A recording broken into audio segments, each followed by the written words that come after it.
各位老師同工大家好，依家同大家介紹一個幫大家，特別係數學老師解決中學 DSE 數學科幾何問題嘅輔助教學手工具。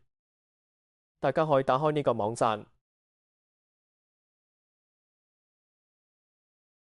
我依家將網址同埋 QR code 擺咗喺呢度，大家可以掃碼入去。入到嚟之後，我哋見到下邊拉落去會見到呢個免費嘅 AI 輔助工具，呢度有一個立體幾何同埋一個平面幾何工具，大家可以根據自己需要嘅題目類型，採用唔同嘅工具。其實呢啲工具大家可以試用下，如果對大家嘅教學有幫助就最好啦。但其實我最主要想講嘅唔單止係用呢啲工具，喺呢條片最尾嘅時候，我會同大家講講製作呢個網站嘅真正目的。譬如我依家示範列體幾何，使用方法非常簡單。大家睇到，你可以直接上載題目嘅文件上去，可以直接約個檔案，上載 JPG 或者 PNG 格式嘅圖片，或者你可以，譬如我依家開一個 DSE 嘅題目檔案，我喺呢度揀好題目，跟住 copy 過嚟，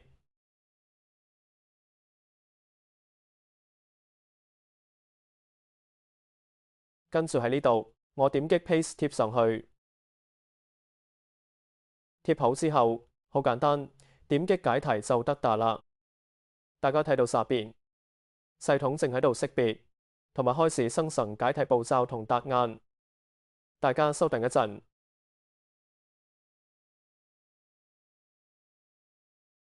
大約需要10幾至20秒。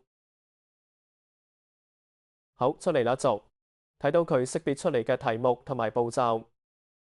我哋可以睇睇佢俾嘅答案。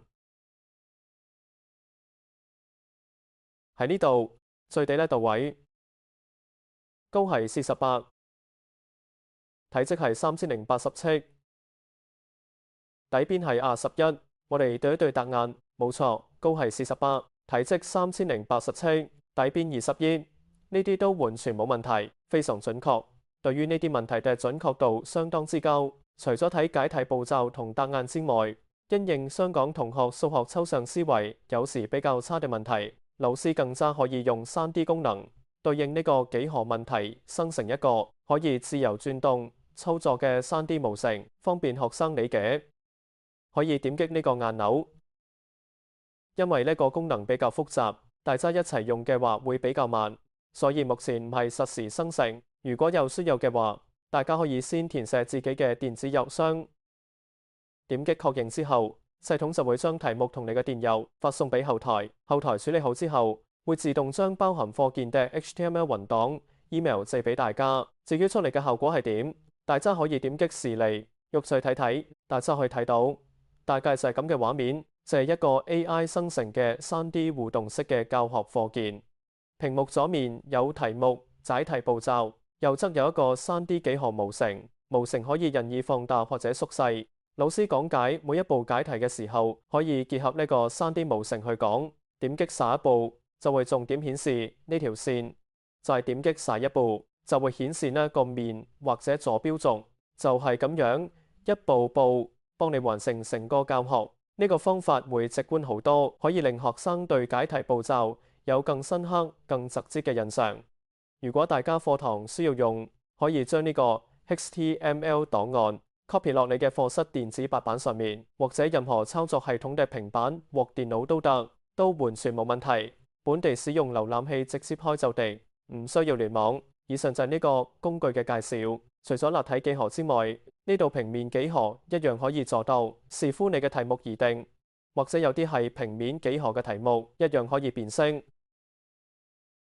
將呢啲平面幾何題目 copy paste 貼落平面幾何工序度就已經搞掂。